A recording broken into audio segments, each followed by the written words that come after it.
Radio Nacional Argentina presenta Argentina tiene historia. No es de nadie, es de todos. Conocela, disfrutala y vivila. Argentina tiene historia. Con Jorge Alperín, Nora Anchart y Santiago Varela.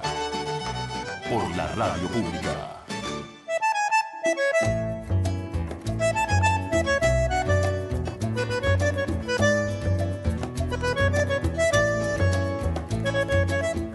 Avanti morocha, ¿eh?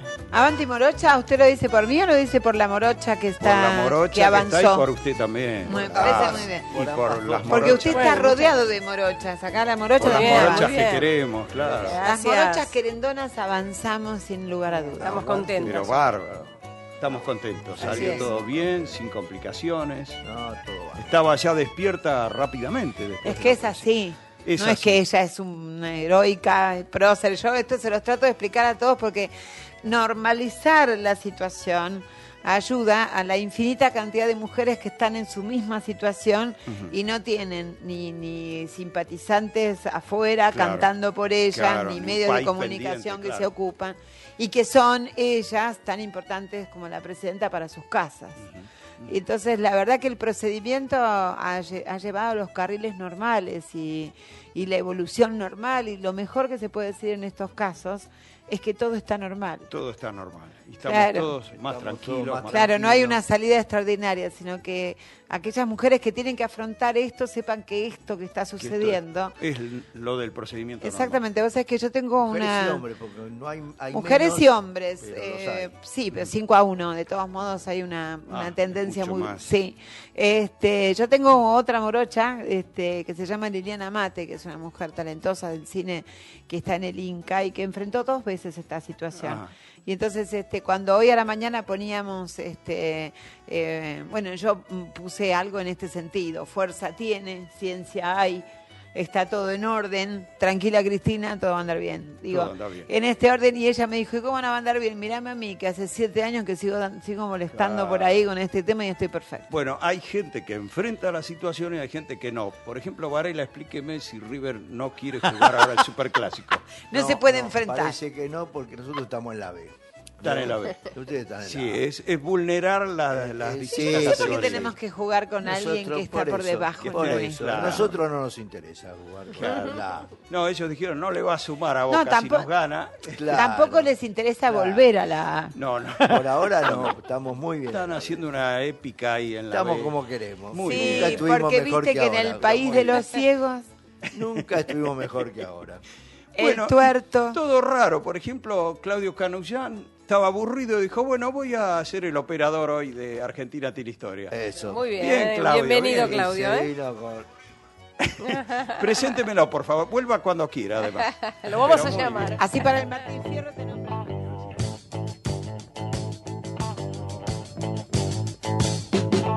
Jamás has notado que pocas palabras quedan en la cabeza de los poetas.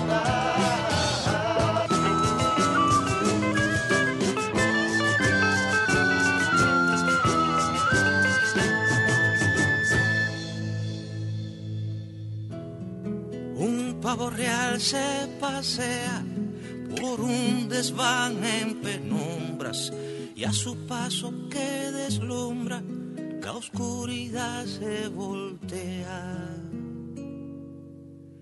Que transformó pluma en tea de apariciones sombrías. Qué pasión, qué melodía tocó el corazón humano para conducir la mano del sueño a la poesía, del sueño a la poesía. ¿Quién te enseñó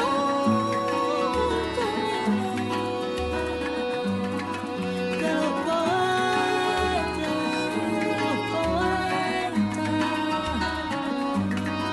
el ocho claro? ¿Quién te enseñó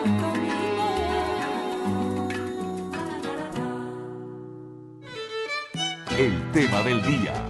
En Argentina tiene historia. La poesía argentina. No debe haber una persona en el mundo que deje de memorizar o recitar en algún momento, y en muchos momentos, pasajes de uno o de varios poemas. ¿Qué clase de magia tiene la poesía que no nos resistimos a ciertas frases, a ese modo peculiar de decir, a usar la cadencia, la rima o no usar la rima? ¿Qué diferencia la poesía de ese otro género universal al que tampoco nos resistimos, que es el cuento? Diana Velesi, Premio Nacional de Poesía 2011, es una de las máximas voces poéticas de la Argentina y acaba de publicar su libro La pequeña voz del mundo, donde nos habla en prosa acerca de lo que hace el poeta, de los mecanismos de la creación, de la voz particular que trae la poesía, también de su lugar en el mundo, en un mundo en que reina la exclusión. Y por eso nos habla también de su visión política. Es un orgullo para este equipo recibir como invitada a Diana Velesi. ¿Cómo te va, Diana? ¿Cómo estás? Muchas gracias por esa preciosa introducción. Muchas gracias. Decime, ¿es una casualidad que una gran poeta se llame Velesi? Quiero decir, la poesía belleza. ¿Cómo es eso? Vos lo habrás pensado también. Yo nunca lo pensé, pero mis amigos siempre me hicieron el chiste, ¿no? Diana Amazona y Velesi Belleza, digamos, las dos cosas, ¿no? Pero andás a ver, vos sabés que cuando estuve en Italia, por el pueblito de donde venían mis abuelos, no encontré un solo Velesi con doble S, todos eran con una S sola, o sea... No sé si esa S la adquirieron aquí cuando llegaron, digamos, Claro. al puerto de Buenos Aires. Típico cuando anotaban. probable. Claro, o la B o la L o andás a ver, digamos. O sea que las relaciones con la belleza son... ¿Jugaste con tu nombre en tu poesía? ¿Jugaste alguna vez No. con tu nombre? ¿No? No, Ajá. no. Los premios, vos dijiste alguna vez que sirven para usar la plata para los viajes, ¿no? Sí, también a veces para comer y a Para veces para comer cubrir tus también. necesidades básicas. Sobre claro. todo Los en poetas este comen. Claro, territorio. claro. Los poetas comen. Aclaremos Claro, eso, para pagar las porque si no- cuentas, etcétera, Claro. ¿no? No Y- son etéreos, ¿no?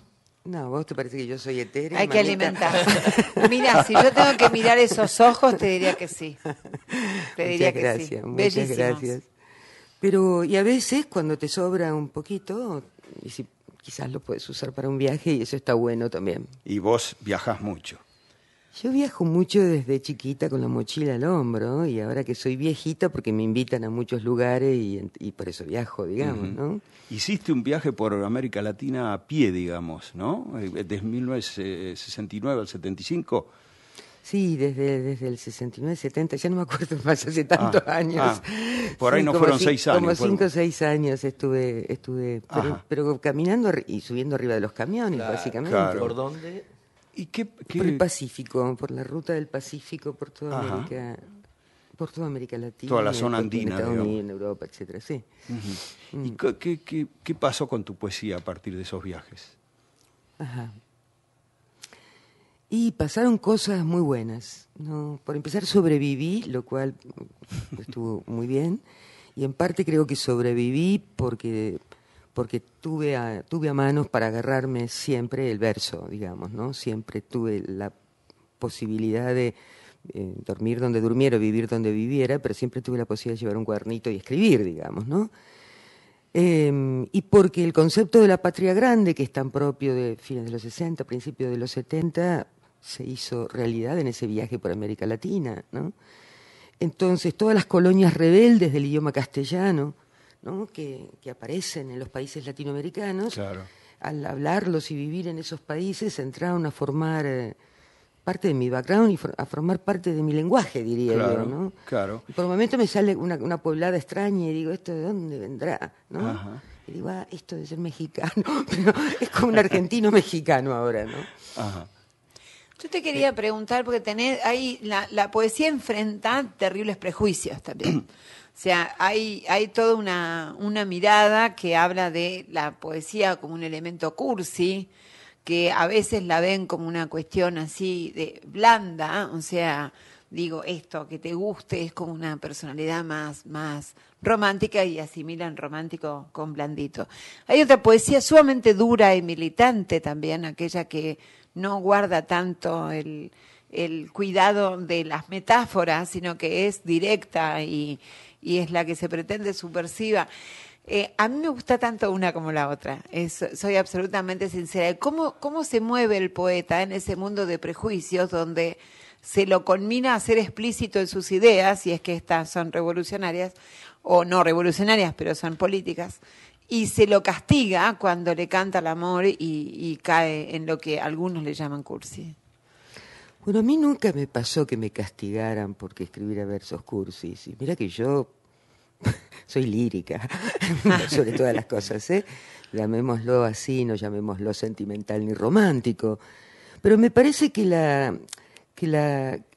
lírica tiene una impudicia, es decir, la lírica dice lo que nadie se anima a decir. Claro. Cualquiera se anima a hacer un speech político, cualquiera se anima a tener una frase furiosa frente a lo que sucede.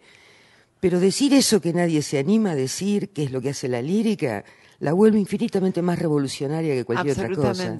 Y eso es lo que hace la poesía, ¿sabes? Moviéndose, como vos decís, ¿no? Moviéndose en el anca de un caballo que va de aquí para allá, digamos, según las tratativas de la época que le toca atravesar al poeta en cuestión, digamos, ¿no? Los momentos históricos que le toca atravesar. Pero aún en los momentos de la llamada poesía política, social, más furiosa, los poemas que más emocionan a la gente son esos donde la voz del que habla es la pequeña voz del mundo. Son aquellos aplicables, además. ¿Cómo? Son aquellos aplicables a lo que se siente. Claro, exactamente, a lo que se siente, que es tan difícil de expresar, ¿viste? ¿Qué reflexión te merece el hecho de que en general los chicos, cuando empiezan a escribir, las primeras cosas que suelen escribir, inclusive muchos escritores que después tuvieron cierta fama, algunos empezaron haciendo poesía? ¿Qué reflexión te merece que la poesía sea lo primero al cual los adolescentes y los jóvenes recurren? Yo creo que no es verdad, ¿sabes? Yo creo que ese es así como un antiguo mito de que todos empiezan escribiendo versos y después finalmente escriben algo en serio. Yo creo que no es verdad. Quizás es por la canción que el verso va de la mano de un adolescente, más que por el género poesía, por el género canción, que es su prima hermana. Por la letra de la canción, que es su prima hermana, claro, ¿no? Pero he visto tantos chicos jóvenes que empiezan escribiendo directamente ficción o que empiezan escribiendo directamente poesía, y he visto muy pocos que empiezan escribiendo poesía. No es un necesario tránsito. No, yo creo que no. Puede ser que sea entonces un imaginario popular. Yo creo que es algo, sí, algo de ese tenor. tenor. Está rondando por ahí porque de algún lado uno saca esa idea, ¿no es cierto? Sí, lo que pasa es que creo que todos pasamos por la experiencia de la poesía, porque todos pasamos por la experiencia del lenguaje. Claro. Entonces todos cuando fuimos niños fuimos poetas, para decirlo de alguna manera, ¿entendés? Todos pasamos por un lenguaje que no es mera comunicación, un lenguaje que es mucho más comunional que comunicacional. Todos pasamos por la glosolalia, todos pasamos por el aliento rítmico del verso, del lenguaje mismo, digamos. Cualquier niño que empieza a aprender el lenguaje, ¿no? Pasa por la experiencia de la poesía. Ahora, y eso no se olvida nunca. No, claro. ¿Por qué se me ocurre que la poesía, a diferencia de otras formas de decir, de otras oralidades como los discursos políticos o los cuentos que se cuentan en voz alta, ¿por qué la poesía tiene más de decir cantando? ¿Por qué? Y porque yo creo que el lenguaje nace cantado, el lenguaje nace como canto. Todos los lenguajes nacen como canto y se extienden largamente en su historia y en su tradición como canto. El lenguaje castellano, por ejemplo, tiende a ser una cesura de silencio en la octava sílaba. Por eso el verso octosilábico forma parte de la copla popular y forma parte de algo que se recuerda tanto y se dice con mayor facilidad, porque el propio idioma castellano va marcando allí un pequeño silencio. Entonces, silencio, fin del verso, viene el próximo verso, silencio, ¿entendés? Es decir, que el poeta trabaja con el silencio también. Y debe. Sí, claro. Sí, trabaja desde el silencio, sin duda. Yo creo, sí. Cuando tiene que llegar el silencio, digamos. Sí, es esta cosa extraña de fondo y figura, ¿no? De canto y silencio, ¿no? Es esa extraña combinación la que... Y eso, claro, ese ritmo, ¿y eso hace la diferencia con el cuento, por ejemplo, que también es universal? La prosa también tiene su ritmo, porque la prosa es lenguaje también, y estamos diciendo que esto es propiedad del lenguaje.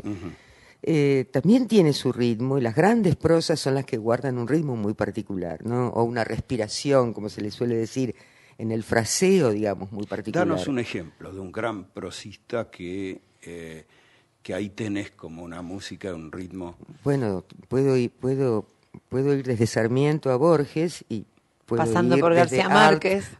¿Cómo? Pasando por García Márquez o Gioconda Belli. Claro, sí, no entra dentro de mis gustos Gioconda ¿No? Belli. ¿Gioconda Belli no te gusta? No, pero yo diría que, por ejemplo, una escritora contemporánea que está viva y escribiendo y que tiene un fraseo con un ritmo sensacional en prosa es Liliana Bodoc, que es una escritora mendocina, claro. originaria de Santa Fe, pero que después vivió en Mendoza mucho tiempo, ¿no? Y que escribió estos libros que se llaman La saga de los confines, estos fantasies así maravillosos, ¿no? Ajá. En ella se advierte, por ejemplo, ese fraseo en prosa que es tan potente casi como el fraseo en la poesía, ¿sabes? Digamos, creo que porque lee mucha poesía. Porque lee mucha poesía. Se llama Diana Velesi, es una enorme poeta y es nuestra invitada de hoy. Volvemos a conversar con ella en un ratito. Pasaron 200 años y algo es claro. Argentina tiene historia. Cortitas de la historia. Entre las fuerzas del Imperio Británico que desembarcaron el 25 de junio de 1806 en Ensenada, se encontraban una banda de gaiteros escoceses, un batallón de soldados italianos, numerosos soldados alemanes y 36 artilleros chinos.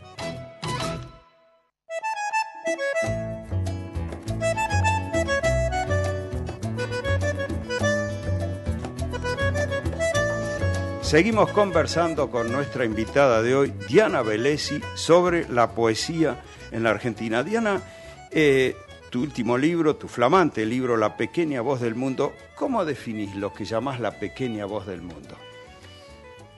Lo defino como la poesía. La poesía es la pequeña voz del mundo. Ajá. La poesía que nunca perteneció a la élite de los príncipes, tampoco nunca perteneció a la burguesía de la novela. Ajá. Y que siempre pertenecía a los que venían atrás, ¿no? Así, digamos, siempre perteneció a una vasta retaguardia, en realidad, ¿no? Porque es así como la prima chiflada, liberta del habla, la poesía, ¿entendés? Ajá. ¿Y por eso pequeña? ¿Por qué Sí, pequeña? por eso pequeña, porque es anónima, como anónimos son tantos seres humanos que viven en este planeta, digamos, la mayor parte, en realidad, ¿no? Uh-huh. Y en ese sentido, la pequeña voz del mundo no implica, por decirle pequeña, decir algo peyorativo. No.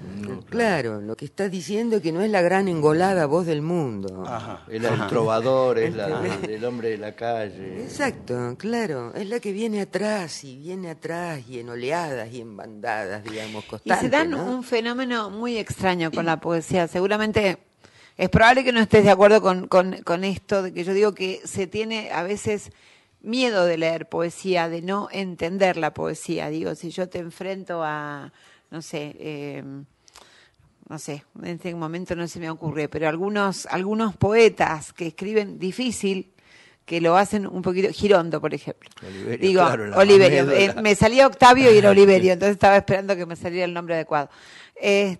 Da como el susto de qué tengo que entender cuando leo, y sin embargo hay una poesía sencilla que es la que surge esto de la gente y que la que surge habitualmente, que representa y pinta la aldea. Pero me parece a mí que también pasa con la poesía, que hay un poco de temor en alguna gente a no ser, así como está el temor a lo cursi, a caer en esa historia, y esto es mucho de varones también, hay un temor a no entender la sofisticación que se me presenta. ¿Y qué tengo que decir después de que leo esto? ¿Que me gusta o que entendí? ¿Cómo crees que se pueden saltar esos temores frente a determinados textos que pasan menos, claro, con cuentos y novelas porque hay algo que te relata? Sí, bueno, con el cuento menos, ¿no? Claro. El cuento, yo creo que todo el problema acá ha estado en la industria, ¿sabes? No tanto en los seres humanos, sino en la industria editorial, en el mercado editorial, el mercado de las librerías, etcétera, ¿no? Porque si vos pensás en un poeta como Lorca, que llega aquí, digamos, en los años 20 y pico, digamos, a Buenos Aires, llega con un éxito y un triunfo descomunal. Alfonsín Storni también, los poetas eran extremadamente populares. Gabriela Mistral también, todos los grandes poetas de esa época eran extremadamente populares. Hay algo que empieza a suceder a posteriori, ¿no? Y que me parece que se vuelve particularmente álgido en la década de los 70 con la dictadura, digamos. Claro. ¿no? Allí es donde realmente la poesía es mandada al sótano, es mandada a callar, y donde fenece casi toda la industria nacional. Empieza a morir durante la dictadura, termina de morir durante el menemismo, digamos, ¿no? Bueno, ahí se murió todo. Y nos parece que estos 30, 40 años de historia son como la historia de la poesía, y son solo los últimos 40, 50 años de la historia. Ahora, Perdón. sí, ¿por qué la dictadura manda al sótano la poesía? Bueno, la dictadura manda al sótano a toda la cultura. la poesía Lo quema, no solamente lo manda al claro, sótano. exactamente, claro, y además, bueno, quema a la gran industria editorial argentina, que hasta ese entonces había sido la más importante de la lengua castellana, de América y de España, Claro, diría yo, ¿no? Hasta eso es los verdad. 60. No, te lo preguntaba también, porque sabes que el teatro no le fue tan mal en la dictadura, a pesar que la dictadura reprimía y todo, no se metió con el teatro, como si considerara que era un arte de élite o de pocos. Pero te quemó los Teatro teatros. abierto te lo quemó. Pero en general, Sí. no, lo Hizo dicen los muchas cosas, lo te dicen diría. los hombres del teatro que no sufrieron una represión como otras áreas de la literatura y demás. Lo dicen ellos mismos que no sufrieron un ataque tan directo los del teatro. Entonces digo, bueno, ¿qué les pasó con la poesía en particular? Yo me imagino un militar El de teatro, estos el teatro, generales. el teatro puede ser un género para multitudes, pero también es un género para pequeños grupos de gente que van a ver teatro, Ajá. ¿no? No es el cine, no es la televisión, quiero Claro, decir, ¿no? claro. El teatro se mueve en un cuerpo a cuerpo entre el espectador y los actores, que a veces puede ser reducido, pequeño. Claro, ¿no? pueden verlo como confinado, digamos. Claro, y la poesía hizo lo mismo. La poesía se confinó en las pequeñas editoriales artesanales de poesía, en las pequeñas cooperativas, y siguió viviticoleando, y te diría que salió Sí. de la dictadura mejor que la narrativa incluso, Sí, sí, sí. a pesar de la oscuridad de esos libritos, a pesar de que no los veías en las librerías, a pesar de que no los veías en los suplementos literarios, a pesar, porque eso recién empezó a cambiar ahora hace unos pocos años. Sí, ¿no? Claro. ya, me gustaría a mí, ya que estamos en dictadura, rescatar dos recuerdos. Uno es detenidos desaparecidos y detenidas desaparecidas que sacaban sus pensamientos en forma de poema, de poesía, y los sacaban de los campos y después se editaron libros con ellos, y hay algunas cosas que son francamente conmovedoras. Y además el esfuerzo de los maestros que tenían a los poetas prohibidos y los enseñaban igual sin decir a quién estaban enseñando. Hay toda una generación que recitó La Rosa Blanca y La Rosa Negra de Martí sin saber que era Martí, pero gracias a esos docentes que rescataron la poesía. Sí, por eso es tan bueno que ahora vuelve la poesía a las escuelas, ¿viste? Hay toda una movida muy grande con festivales adentro de las escuelas, con publicaciones en los libros de texto, ¿no? Con ediciones de cuentos para niños o de libros para niños con poemas, etcétera. Hay, de la misma manera que vuelve a los catálogos de las editoriales de industria, también está volviendo a las escuelas, ¿no? Llegan las noticias de Radio Nacional. Después vamos a continuar conversando con nuestra invitada de hoy, la poeta Diana Vélez, y por supuesto sobre poesía argentina.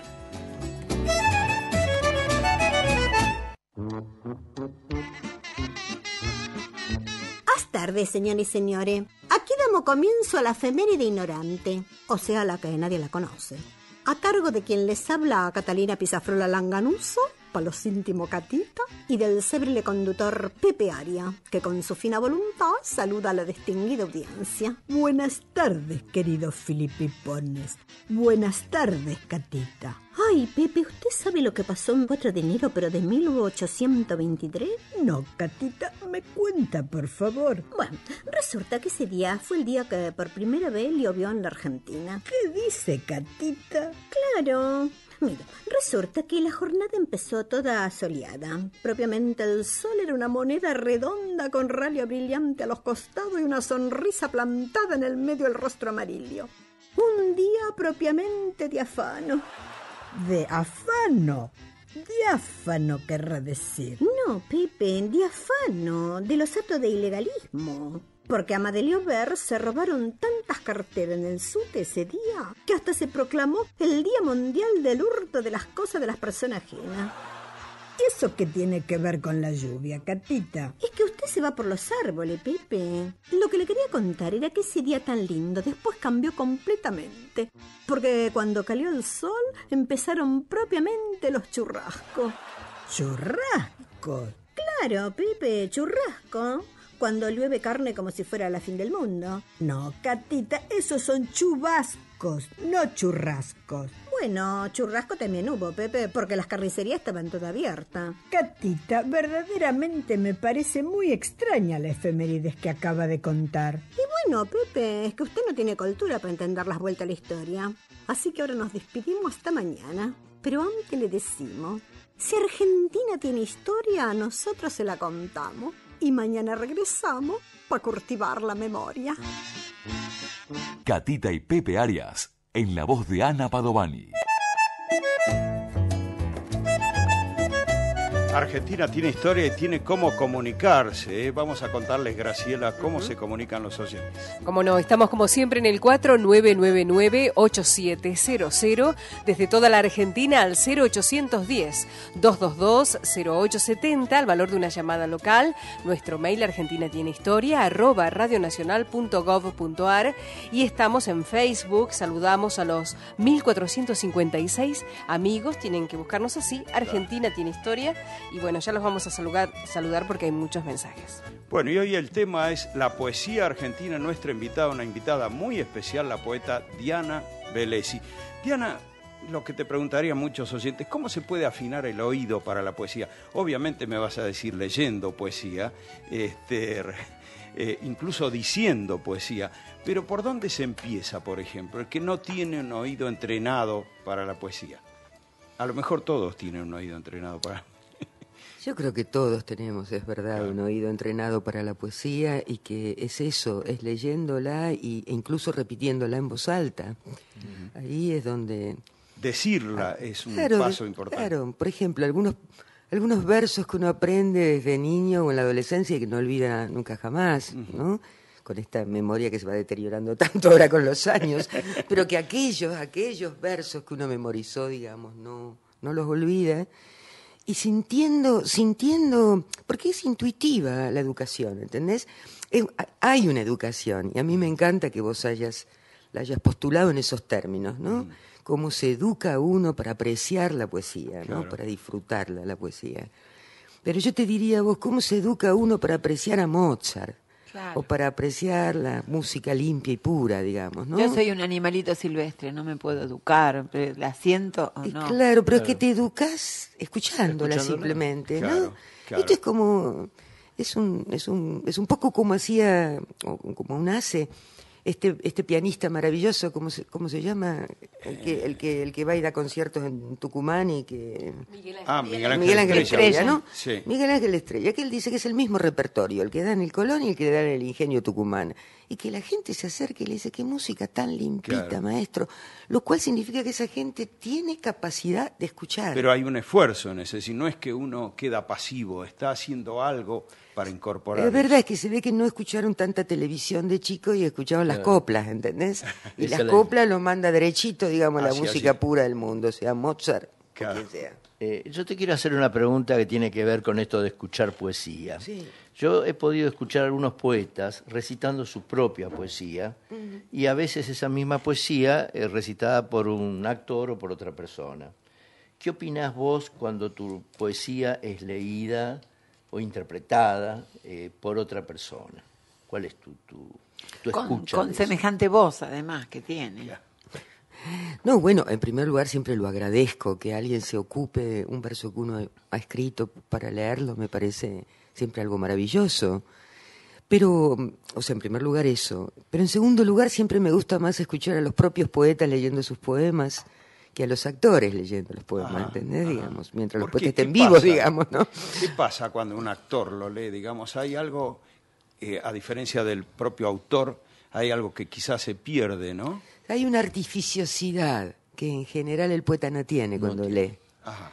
Y que lee más limpito y clarito, ¿entendés? Mientras Claro. que el actor imposta más. Y A se veces, vuelve Diana. Sí, a un poquito veces. más A aburrido. veces algunos me han destrozado su propia literatura, su propia creación. sí. Hagamos Guillén- nombres. Guillén- Neruda puede dormir a cualquiera. Claro, Neruda era muy aburrido, pero Sí. yo prefiero escucharlo a Neruda que a un actor que interpreta. Está bien. Pero Neruda es Claro, un buen pero vos- ejemplo de... Pero es de- un maravilloso ejemplo de un talento impresionante con una poesía que se supone tiene que sublevarte el alma, el corazón y las entrañas por lo erótica y resulta que yo me dormía. Pero él lo debe leer como lo debe estar escuchando cuando lo hizo. O No sea, sé cómo lo lee, pero no lo lee bien. Nora tiene razón en lo que acaba de, el ejemplo que acaba de dar.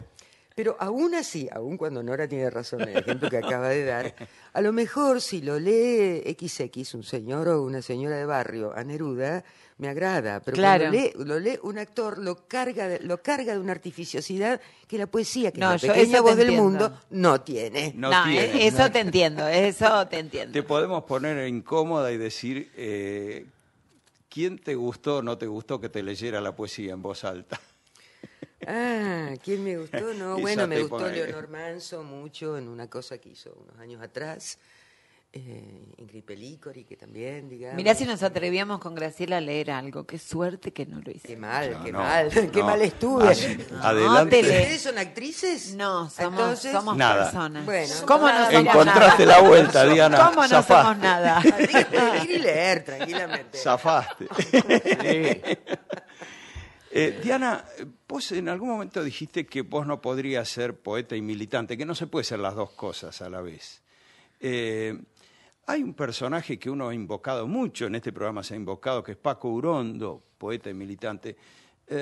Y uno lo piensa como poeta y militante. ¿Por qué no se podría hacer las dos cosas? Sí, yo siempre dije que yo no podía, ¿no? Claro. Que no se podía en general, digamos, ¿no? Que muchos no pueden, que yo soy una de esas muchas que no pueden, ¿no? Ajá. Porque me parece que la militancia llega a un momento en que implica obediencia. Y está bien esa obediencia en la militancia. Pero esto entra en conflicto radical con esa imposibilidad de obediencia que el arte porta, ¿entendés? Y eso es lo que me parece más difícil de todo. Claro, ¿entendés? Digamos. como que la poesía tiene que tener una extremísima libertad, digamos así. La militancia requiere de cierto alineamiento con ciertas cosas. Claro, no sé si una extremísima libertad, pero la libertad de cualquiera. sí. Y un militante no es un cualquiera no es un militante, son dos cosas diferentes, ¿entendés? Digamos. Aunque hay Entonces, con poetas- respeto digo esto por el Sí, militante, No, sí, te sí. entiendo, lo porque digo- además tenemos sí. el ejemplo de la revolución de los poetas, que es la revolución nicaragüense que estaba plagada de ejemplos de pero las esos son- letras pero- en sus pero- cuadros. Pero, tesoro, pero en esos momentos, sí, en Cuba también y aunque en Argentina, Sí. digo, hay momentos críticos donde todos vamos a estar en la calle, todos vamos a Claro. estar en las fábricas tomadas, Claro. todo. Digo, eso hice yo mismo en el año 2001, 2002, Eso te iba- 2003. eso te iba a no, desde mencionar. antes, el 99, ¿no? En adelante. Claro. Pero eso no es ser militante, eso es hacerse presente. Hacerse cargo. como- Claro. hacerse presente como ciudadano furioso, ¿no? Indignado y en apoyo a otros que están todavía peor que uno, digamos. Claro. Pero yo no llamaría eso una militancia, yo eso lo llamo de otra manera. ¿entendés? ¿Dónde estabas en los saqueos de 1989? ¿Dónde estabas viviendo? De 1989. ¿Fuerte Ah, sí, Apache estaba puede ya- ser? No, ya no estaba en Fuerte Apache. Ya no estabas en Fuerte sí, Apache. estaba acá en Buenos Aires. ¿Cuándo viviste en Fuerte Apache? Y en Fuerte Apache viví poco antes de la dictadura. Ese año previo al golpe. 75.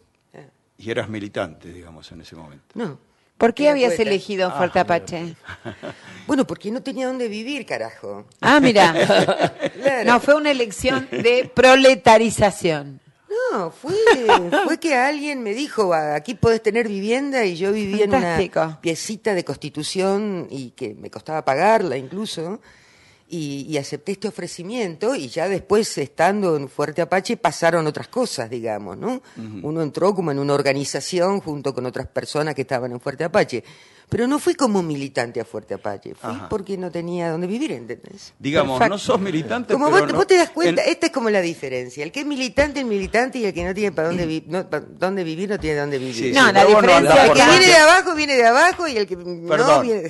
vos no andás por cualquier lado, Diana Velesi, no andás por cualquier No creo que haya sido muy casual. De todos modos, no soy quien para discutirte. Lo que sí creo es que, de todos modos, la selección de qué hospitalidad uno elige tiene que ver con una mirada política. Tiene, Pero claro. por supuesto que tiene que ver, y además, bueno, toda mi vida estuve en la izquierda, si ustedes quieren una declaración así No, más no, rampante, no. digamos.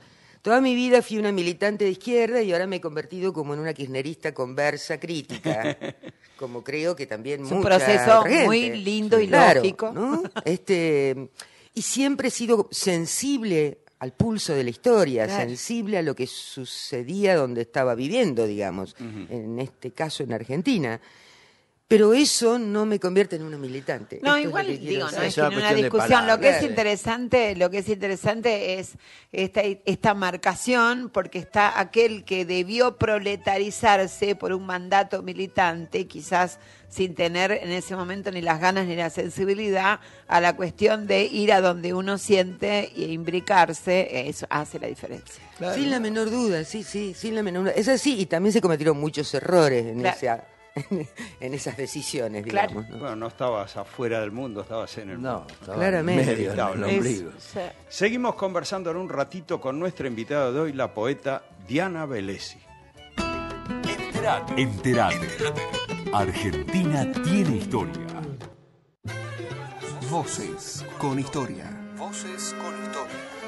Yo aprendí primero a los 7 años de niño, aprendí violín con un sacerdote y 2 años después, ya tenía 9 años, mis padres me mandaron a estudiar con un señor Bautista Almirón, profesor de guitarra. Atahualpa Yupanqui, músico.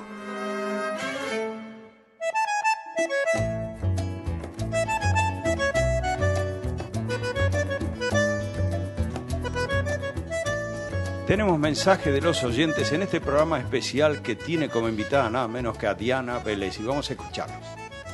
Buenas tardes, Alperín y equipo. Es cierto, Diana Velesi es una gran poeta y aprovecho esta oportunidad de que está con ustedes en el programa para agradecerle especialmente las palabras, el pensamiento vertidos cuando María Elena Walsh pasó a otra dimensión. Las palabras de Diana salieron publicadas. Le agradezco con un enorme abrazo porque esa mujer ha sido y será una genia de la poesía, de la... Hola amigos, buenas tardes, un saludo para Diana Velesi. Bueno, le quería decir que en italiano no existe ninguna palabra con doble L y doble S o una sola S que signifique belleza. A veces es belleza con doble L y doble Z. Así que me parece que la asociación no está bien hecha, por si entendí mal, el apellido de Diana es con S. Bueno, es es un pequeño aporte. Para Argentina tiene historia, estoy escuchando a la señora Diana. No sé, me pregunto, ¿por qué educarse para leer poesía? Yo leo mucha poesía desde siempre, no sé si me eduqué para leer poesía. La leo y me encanta, o la leo y la disfruto, no sé. ¿Qué es educarse para leer poesía? Bueno, gracias. Hasta luego, Silvia habló. Muy bien, tenemos muchos saludos aquí en nuestro Facebook. Nos escribe Laura Benz Lavicius, dice: gracias a ustedes por estar ahí, mil gracias por semejante invitada. En verano no decrece la calidad de siempre. Besos para todos. Liliana Arango, gracias por seguir aún en verano, es un placer escucharlos como todas las tardes. Fermut dice: hola, buenas tardes queridos amigos, saludo y me voy del Facebook, pero me quedo escuchando con suma atención el hermoso programa de hoy. Besos para todos.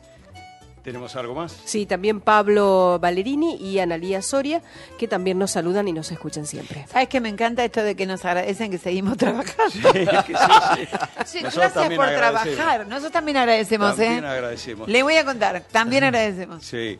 Diana, antes mencionábamos el trabajo con el silencio también del poeta, ¿no? Pero explica un poco más el compromiso de la poesía con los sonidos, ¿no? De la palabra poética con el sonido. Y es total el compromiso. Yo creo que eso es lo que hace al género, poesía quiero decir, ¿no? Es por eso que te digo que no es solo comunicacional, sino que es comunional. ¿Por qué es comunional? Porque hay algo que te da directamente al cuerpo, al corazón, a la cabeza, ¿entendés? Y eso produce una emoción específica en la poesía, diferente a lo que producen otros géneros literarios. O sea que es fundamental, ¿no? Todo aquello que tiene que ver con el ritmo y con el universo sonoro de la palabra, del sintagma, de la frase, hace a la poesía. ¿Cómo trabajas, Diana? ¿Trabajas a partir de una imagen, a partir de una palabra? ¿Cómo aparece? ¿Cómo se va dibujando tu poema? Yo trabajo como una loca, qué sé yo, ni sé cómo trabajo, pero de pronto aparece una frase con un color específico. Y cuando digo color, quiero decir sonido también. Aparece ¿Te grabás? sintagma. ¿Te grabás? No, ¿Nunca? No. Y esto empieza a cantar en mi cabeza, taca, taca, taca, taca, taca, taca, taca, taca, taca. Y la escribo y a su vez convoca otra, hasta que el poema se termina. Pero ¿entendés? canta como palabras que te van gustando pronunciar. No, porque nunca se produce esa disociación en el que escribe poesía. Digo, el que escribe poesía trabaja con un sentido. ¿No? Pero este sentido cabalga caballitos briosos y extraños, ¿entendés? Musicalmente extraños o imaginistamente extraños, por decir extraño, cualquier caballito criollo, quiero decir, ¿entendés? Pero digamos, entonces montadita en eso y con un sentido, con un algo que tenés para decir, que es lo único que importa, porque si no, ¿qué hacemos con todo el otro laboratorio? ¿Entendés? Digamos, con un algo que tenés para decir, lo vas diciendo a la manera del verso, a la manera del poema, ¿no? Así como otros lo hacen a la manera del cuento o a la manera de la novela, qué sé yo, digamos. Claro. ¿Qué opinás con respecto a esto que vos decís de la música, de la musicalidad, con respecto a la poesía que está traducida? O sea, la poesía que no es originariamente en castellano. Mira la carucha que pone. Bueno, yo he leído poesía traducida desde muy chica también, digamos, y como todo el mundo lo hace. Pero creo que uno lee como unas sombras lejanas de aquello que debe haber en alguna parte escrito en su idioma original, ¿no? O sea, creo que la traducción es una cosa extraordinaria, sobre todo la traducción de poesía. Dificilísimo. Es muy específica. Claro, es algo dificilísimo, es un esfuerzo de alteridad y de amor de parte del traductor que traduce a ese poeta, a los poemas específicos de ese poeta. Y a veces llega a buen puerto y a veces a un lejano puerto, qué sé yo, digamos. Pero yo creo que para hacer sentir la poesía hay que recomendarle a alguien que lea poesía escrita en castellano, en el caso de nosotros los argentinos. Claro. Y después que progrese hacia donde porque pueda. Porque tiene sus colores, sus olores.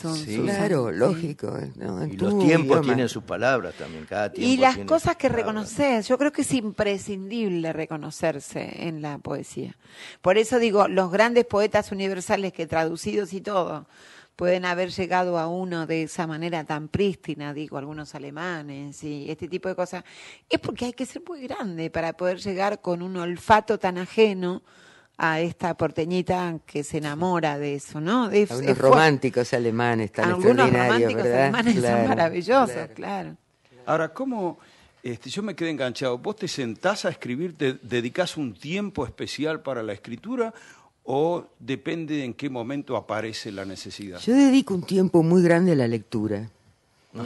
Después, cuando puedo, dedico un tiempo al ocio. Y después, lo que resta, viene el poema. El tiempo que queda. Pero no es un espacio previamente asignado, digamos, el de la escritura. Bueno, cuando tengo tiempo para mí, merodeo la llegada del poema, porque uno no puede ponerse a escribir un poema, ni ponerse a escribir nada, me parece, pero sobre todo un poema. Pero merodeo la llegada de ese poema, sí, las tardecitas que me encanta cuando voy caminando al lado del río, por ejemplo, digamos, ¿no? Allá en el delta, ¿no? O las mañanas. ¿Vivís en Tigre ahora? Paso temporadas largas. Sí, es impresionante. Si hay un lugar donde se puede pensar o vivir la poesía, es ahí. Es maravilloso ese ruido a la noche y la luna. Es cierto, es bello. ¿Puedo hacer una preguntita? A lo largo de estos trayectos de tu viaje por distintos países o de vivir en Fuerte Apache y en tanto otro lugar que no sabemos, ¿aprovechaste esas experiencias para, por ejemplo, hacer talleres de trabajo con la gente con la que vivías o convivías de poesía? ¿Hiciste algún tipo de experiencias o no? En un lugar muy particular. ¿O no? No, di talleres en las cárceles, lo cual ya fue una experiencia bastante importante, digamos, durante varios años. Pero es que yo, viste, yo odio proponerme hacer alguna cosa con la poesía. Fantástico. Las programáticas, bueno, ese es el otro problema con la militancia. Las programáticas. Es el principio básico de enamorarse. Si uno se repele propone enamorarse, perdió. claro. Claro, ya está, te fuiste. Vos habías dicho que las editoriales estaban cambiando un poco de actitud. Hasta hace poco tiempo decían que no editaban poesía porque la poesía no vendía. Eso yo se lo escuché a un editor. Ahora vos opinás que hay una modificación en ese... Sí, mira, yo por ejemplo he publicado mis últimos libros de poesía en Adriana Hidalgo Editora, que es una editorial de industria pero pequeña, y ella siempre dice que vende tantos libros míos como de un narrador argentino. Y supongo que debe ser cierto, porque no me va a editar para perder plata, claramente. No, digamos. claramente. Así que yo creo que lo que hay que hacer es volver a colocar en los catálogos a los libros. Si vos colocás los libros de poesía en los catálogos de las editoriales que tienen alguna importancia a nivel comercial, digamos. Y si luego hay un poco de prensa sobre ese libro, es decir, sale algo en los diarios y la gente se entera que el libro existe. Claro. Y si lo distribuís y está en librerías, vende tanto un poeta como una... Y se llega a los colegios, y se llega a la tele un poco. Claro, quizás no va a ser un bestseller, pero la mayoría de los narradores tampoco van a ser un bestseller. Pero o sea, ojo que entiendo que el diario de poesía, por ejemplo, creo que lo hacía Daniel Freydenberg. Samoilovich, perdón, vendía hasta 5.000 ejemplares. Al principio llegó a vender incluso más. Incluso más. Sí. Eso es impresionante. Digo, es mucho más de lo que se puede decir de muchísimas publicaciones. Sí. Bueno, pero por eso vos ves que es una mentira que se repite hasta el cansancio. Claro. La poesía no se vende, la poesía no se lee, la claro, poesía es difícil. Claro, pero después la realidad lo desmiente todo el tiempo. Claro. ¿no? Ahora, ¿vos reconocés que es la forma superior de la palabra a la poesía? No, de ninguna manera, no hay formas superiores de nada, ni en la música, ni en el lenguaje, ni nada en la cultura, y ni siquiera en la naturaleza, creo.